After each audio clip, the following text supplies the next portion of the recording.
Nós vamos agora entrar nos versículos 8 e 9 e nós vamos falar sobre o procedimento dos falsos mestres. Nós vamos falar sobre isso também nos versículos 10 e 11, que também falam sobre esse procedimento dos falsos mestres. Já temos falado bastante sobre isso, mas agora os versículos vão se centralizar especificamente nesse procedimento. Então veja, versículo 8 fala assim: ora, estes, os falsos mestres, da mesma sorte, ou seja, assim como os exemplos que foram mencionados anteriormente, da mesma sorte, quais sonhadores alucinados. O que Judas quer dizer com essa expressão sonhadores alucinados? Nós não temos com muita clareza o que Judas tem em mente aqui, nós não sabemos, não temos indícios muito claros do que Judas tem em mente aqui quando ele chama os falsos mestres de sonhadores alucinados. Parece, considerando outras partes do texto aqui de Judas, parece que esses homens, eles tinham, como eu já disse em outras aulas, eles apresentavam acerca de si um perfil de alguém que tinha uma percepção espiritual mais aguçada, uma compreensão das coisas espirituais, uma compreensão mais ampla, mais profunda. Eles se gabavam de entender de certas coisas, entender o universo espiritual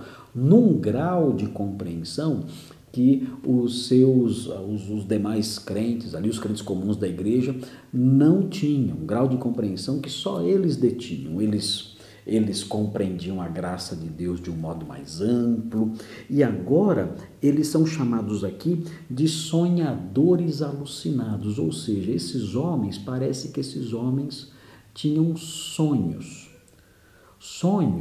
que aos quais eles se apegavam como base, alucinações, sonhos que eram alucinações, às quais eles se apegavam para fundamentar as suas práticas e os seus discursos.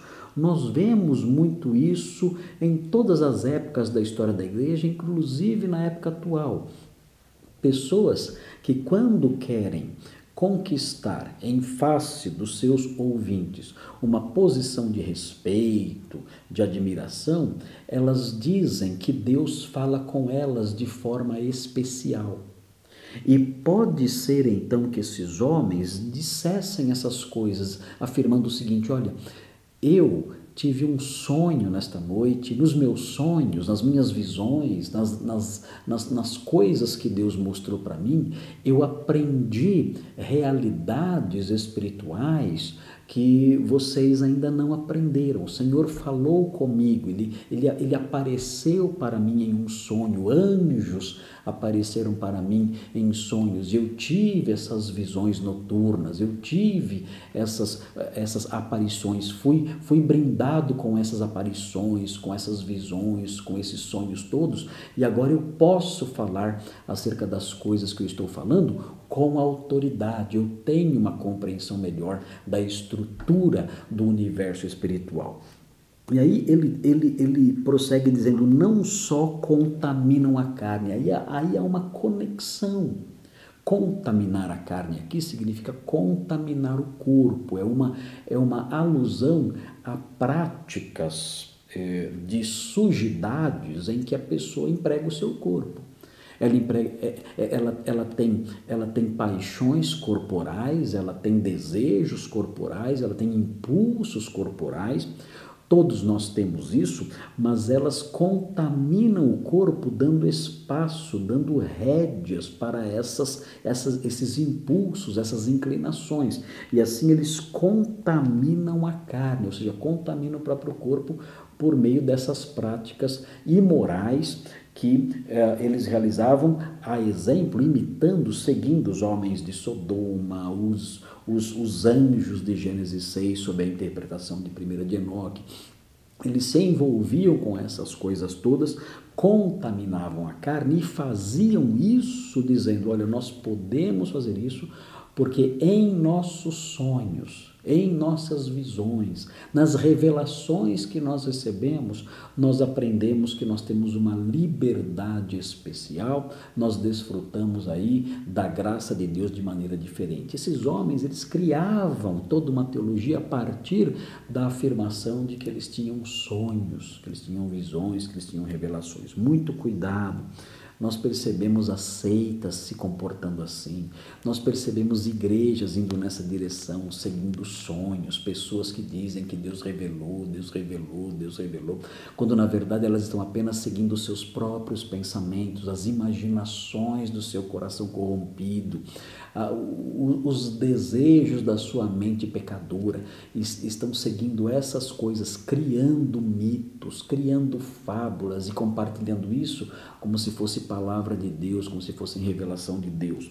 Aqui Judas diz que eles eram sonhadores alucinados e como sonhadores alucinados e com base nesses sonhos alucinados, eles contaminavam a carne. E não somente isso, diz o texto, eles não somente contaminavam a carne empregando, usando o seu corpo para a imoralidade, mas eles também rejeitam governo. A expressão usada aqui por Judas indica não que eles rejeitavam o governo dos pastores da igreja, ainda que certamente eles fizessem isso porque eram soberbos, eles eram orgulhosos, se apresentavam como mestres, então certamente os pastores da igreja estavam enfrentando grandes problemas com esses homens. Mas aqui o governo que eles rejeitam, nós percebemos a rejeição desse governo no versículo 4. Eles rejeitavam a soberania de Jesus Cristo sobre a sua vida.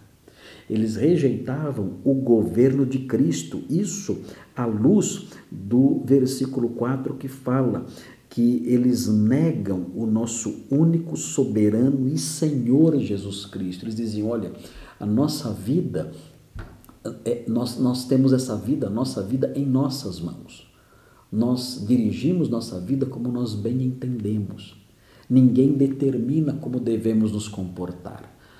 Se vocês aprenderam que o comportamento à luz do ensino de Jesus, dos apóstolos aí que vocês conheceram, dos pastores que aprenderam com esses apóstolos, se esse ensino todo aí reflete a soberania, o comando desses homens, e o comando em especial, o comando do Senhor Jesus Cristo, nós não nos submetemos a isso.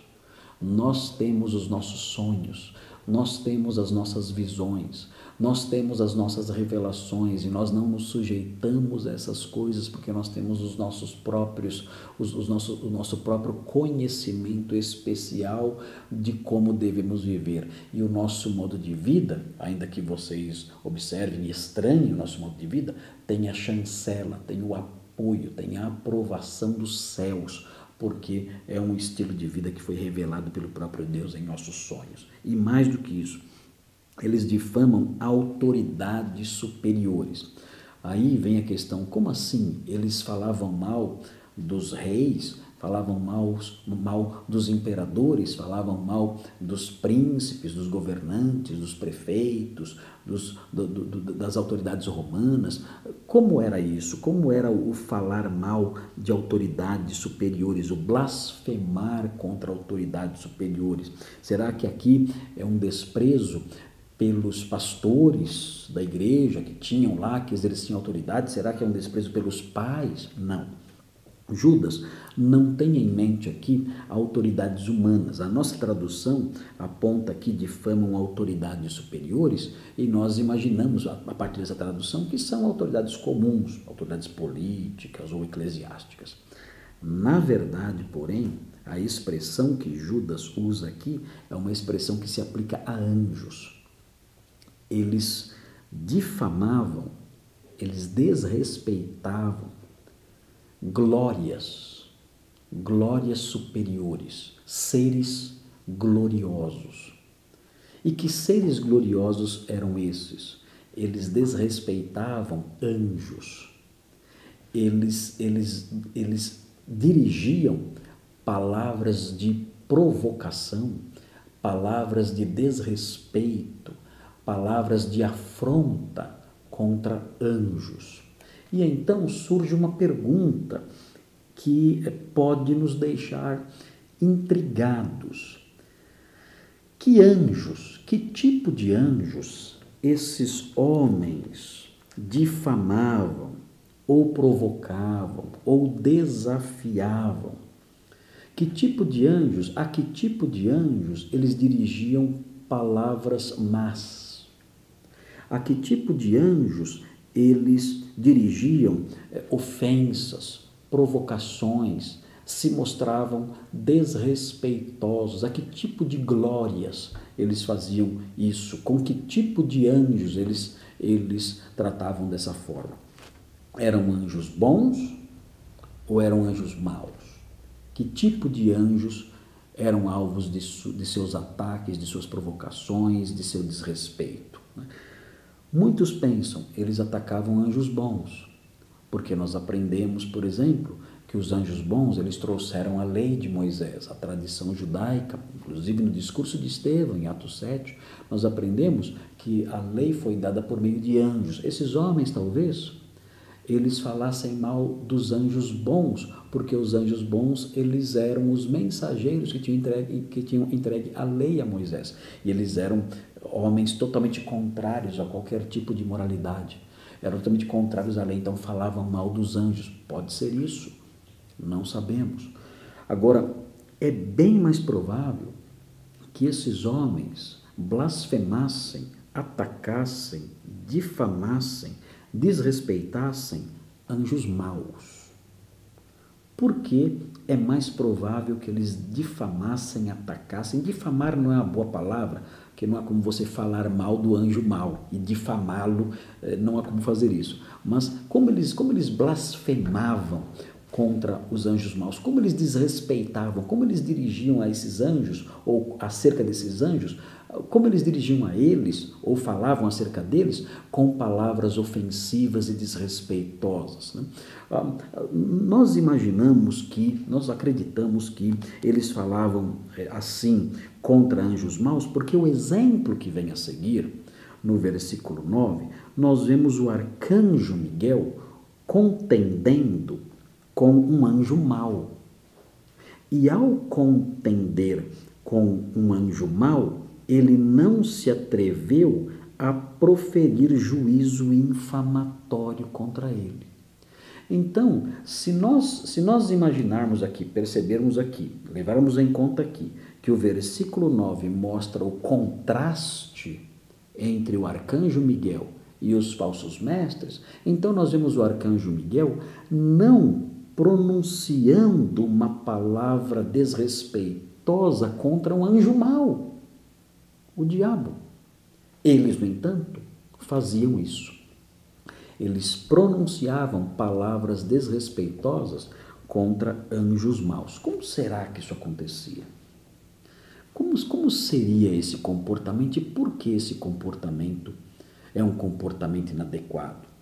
Bem, nós sabemos que os anjos, mesmo os anjos maus, eles detêm algum grau de glória. Eles detêm aí uma posição em que ainda eles exercem poder, um poder dado por Deus a eles. Então, esses homens, ao adotar essa postura de superioridade contra esses anjos, eles estavam saindo do seu lugar e se colocando como superiores a eles, quando eles não eram superiores a eles. Havia e há alguém que é superior aos anjos e tem autoridade para admoestar, advertir, repreender, julgar os anjos. Não nós não temos essa autoridade. Estes homens, no entanto, eles arrogavam para si essa autoridade. Eles diziam o seguinte: olha, nós entendemos o universo espiritual e nós podemos pronunciar palavras de desprezo, de descaso, de zombaria, de desrespeito contra os anjos maus. Como eles faziam isso? Nós não sabemos. Nós vemos nos dias modernos pessoas fazendo isso. Falsos mestres fazem isso hoje em dia. Nós vemos em algumas apresentações ou algumas representações, não sabemos, aí que aparecem nas igrejas, nós vemos aí pastores se colocando diante de demônios ou de supostos demônios, dizendo: vocês verão agora aqui como eu tenho domínio dessa entidade. E ordena que o demônio se deite, e ordena que o demônio role no chão, e ordena que o demônio fique preso, e ali dá ali o seu espetáculo, se apresentando ali diante de todos como grande herói, superior, que tem forças, que controla o universo espiritual, que tem uma habilidade especial que os outros crentes não têm, que conhece as fórmulas corretas, que está numa posição privilegiada em relação ao universo espiritual dos demônios, que está na posição mais alta, e ali do alto, ali então do seu trono, ele então dá ordens, ele manda calar a boca, ele manda deitar no chão, ele manda rolar, ele manda sair, ele se considera ali o detentor de grande autoridade para pronunciar seus julgamentos, para pronunciar seus ataques, para fazer suas provocações, para dirigir palavras ofensivas e zombeteiras contra ali aquele anjo mau, e se posiciona dessa forma como um grande rei, uma grande autoridade no universo espiritual ou sobre o universo espiritual. Judas diz: isso é errado. Isso é errado. Não é assim que o homem de Deus trata o universo espiritual. Não é dessa forma que o homem de Deus lida com anjos, mesmo os anjos maus, que ainda são detentores de um grau elevado de glória, porque são seres poderosos. Não é dessa forma que o homem de Deus se comporta diante dessa realidade. A sua postura é outra. Primeiro, ele não tem autoridade nenhuma em si. Ele sabe que se ele tiver que lidar com essas realidades, ele dependerá, como aprendemos no Evangelho de Marcos, ele dependerá de um trabalho intenso, como disse Jesus, de jejum e oração, orando continuamente, humildemente, e saberá que se aquele demônio deixar a pessoa, no caso de um endemoniado, se aquele demônio deixar uma pessoa, no caso de uma pessoa possuída, aquilo terá acontecido não porque ele tem uma habilidade especial, não porque ele tem em si uma autoridade ali em seu nome, ele conhece as estruturas do universo, ele sabe como lidar, ele sabe como falar, ele sabe como fazer, ele é diferente dos outros crentes, ele tem a percepção mais aguçada e ele pode então dar comandos. Não, nada disso. Ele sabe que se ele tiver vitórias nesse campo, isso será devido apenas à misericórdia de Deus e à graça de Deus que ouviu a sua oração. E que ele sim, Deus, o Senhor Jesus, tendo ele em si mesmo autoridade, agiu por misericórdia de nós, apesar da nossa fraqueza, apesar da nossa incapacidade, sabendo, dando provas claras de que o nosso poder não é nosso. Ele vem de Deus, que em sua misericórdia nos usa, apesar da nossa fraqueza, da nossa pequenez. Então Judas mostra isso. Fala, esses falsos mestres fazem essas coisas. Não sabemos ao certo como eles agiam. Talvez eles ensinassem fórmulas de repreensão de demônios. Talvez arrogassem para si uma autoridade que era ilusória, era mentirosa, e queriam então passar essa imagem de grandes homens de Deus com poderes especiais para as pessoas. Mas Judas diz: essa postura é errada. Ele diz no versículo 9: contudo, o arcanjo Miguel, quando contendia com o diabo e disputava a respeito do corpo de Moisés, não se atreveu a proferir juízo infamatório contra ele. Pelo contrário, disse: o Senhor te repreenda. Aqui, mais uma vez, Judas faz o quê? Ele não usa a história do Velho Testamento. Ele usa uma ilustração tirada da literatura popular da sua época, que no caso, o Testamento de Moisés, uma obra que circulava no primeiro século. Nessa obra nós temos essa história que é mencionado aqui, esse episódio que é mencionado aqui no versículo 9. Será que Judas acreditava que o testamento de Moisés era história? Será que ele acreditava que o testamento de Moisés registrava coisas que realmente tinham acontecido? Será que ele acreditava que o testamento de Moisés era a palavra de Deus? É claro que não. Ele sabia que o que há aqui, e o que ele menciona aqui, era uma fábula que circulava ali nos seus dias, mas ele pega essa história.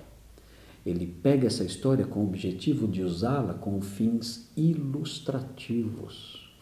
Judas quer usar uma ilustração para mostrar uma lição principal. O que interessa aqui para Judas é a lição, é a moral da história presente aqui nessa ilustração.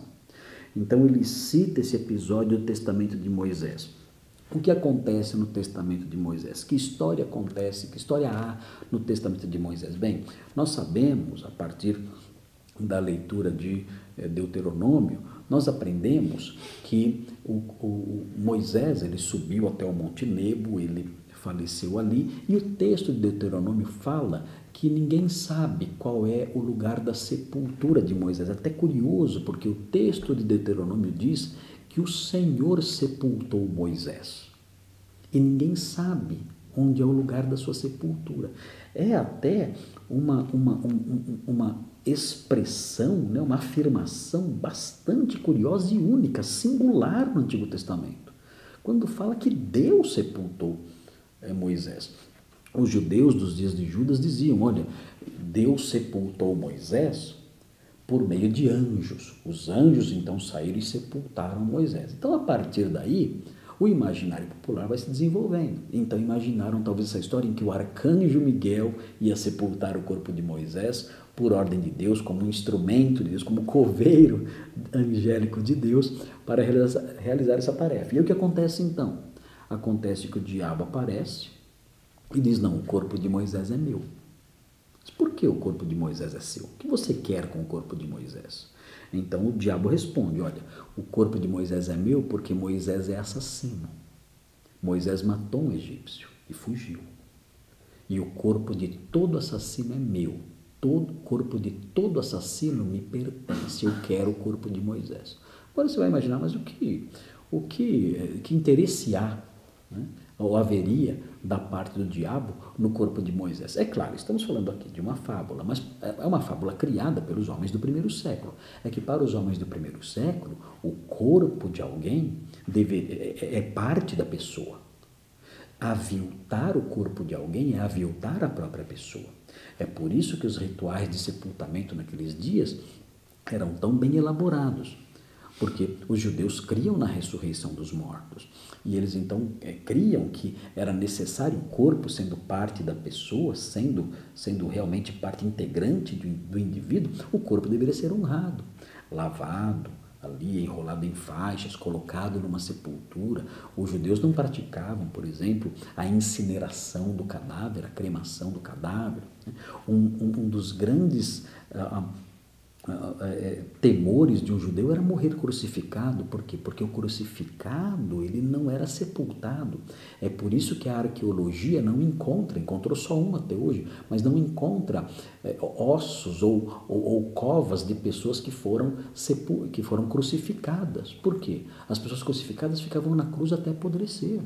Os animais e as aves do céu comiam aquela pessoa. Era proibido tirá-la de lá. Por que o Calvário se chamava Calvário, ou lugar da caveira? Porque lá existiam caveiras mesmo. Pedaços ali de ossos espalhados, de pessoas crucificadas que não tinham sido sepultadas. José de Arimateia teve que pedir autorização para sepultar Jesus, porque os crucificados não eram sepultados. E isso para o judeu era uma grande afronta, ficar sem sepultura ou ter sua sepultura violada. Quando algum general invadiu uma cidade e queria mostrar a sua autoridade ou seu desrespeito por aquela cidade ou pelos governantes daquela cidade, ele ia até o cemitério e violava os túmulos dos reis do passado. Isso era uma grande afronta, isso era uma grande vergonha. para as pessoas daqueles dias. Então, com isso em mente, foi criada essa ideia de que o diabo, então, aqui no livro, no Testamento de Moisés, o diabo queria o corpo de Moisés para quê? Para desrespeitar esse corpo, para aviltar esse corpo, para mostrar todo o seu desrespeito por Moisés. E ele chega e diz, olha, eu quero esse corpo, e esse corpo é meu, eu tenho direito sobre esse corpo é meu porque Moisés é um assassino. E então, a resposta do arcanjo Miguel é essa: o Senhor te repreenda. E com isso, então, Judas ilustra o que ele quer ensinar, dizendo, veja, o arcanjo Miguel, mesmo sendo um arquianjo, ou seja, um anjo principal, que ocupa um lugar altíssimo na pirâmide angélica, se é que podemos falar assim, esse anjo que ocupa essa grande posição, sendo um arquianjo, esse anjo não ousou, ele não teve a ousadia, ou seja, ousar aqui é correr o risco de passar vergonha. O arcanjo Miguel, ele não correu o risco de passar vergonha ao repreender ali o próprio diabo. Não, ele não correu esse risco, ele não teve essa ousadia. Mas ele disse, eu fico no meu lugar, eu sei qual é o meu lugar. O meu lugar é um lugar de obediência e de sujeição. Quem vai repreender você é o Senhor. O Senhor vai repreender você. Eu não vou arrogar para mim uma posição, a prerrogativa que pertence somente a Ele. Eu, como arcanjo, não tenho autoridade para me insurgir contra você, atacar você, difamar você, zombar de você, tripudiar o seu nome, adotar aqui uma postura zombeteira ou discutir com você, nada disso. A minha postura é de obediência. Eu estou aqui para obedecer o meu Deus. Não vou sair do meu lugar, do lugar que me foi preparado pelo meu Deus, de ocupar a posição que Ele me deu. Eu não vou sair disso. O juiz de anjos, aquele que repreende anjos, não sou eu. Aquele que repreende anjos, aquele que com o dedo em riste aponta para eles e mostra os seus erros e os expulsa e destrói a sua influência e pode dar voz de comando contra eles, esse alguém não sou eu, é o Senhor. Quem repreende os anjos é o Senhor. Então, Ele repreenda você. Eu não farei isso. Judas olha para essa figura, para essa ilustração e diz, vejam essa ilustração. Vejam essa história do Testamento de Moisés. O arcanjo Miguel não fez isso. É certo que é uma história, é uma fábula, é claro, não é história de fato, mas é uma fábula que ilustra essa realidade. Nem os anjos fazem isso. E esses homens se colocam nessa posição, como detentores de um conhecimento imenso, de uma autoridade suprema que eles não têm. Cuidado com os falsos mestres.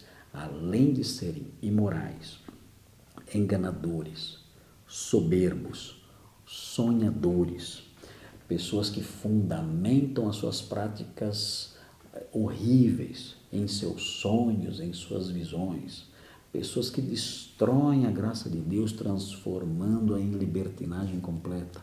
Além de serem assim, essas pessoas se apresentam como gente que conhece a estrutura do universo angélico, conhece a estrutura do universo espiritual e se apresentam como pessoas que conseguem influenciar, dominar e até comandar esse universo angélico.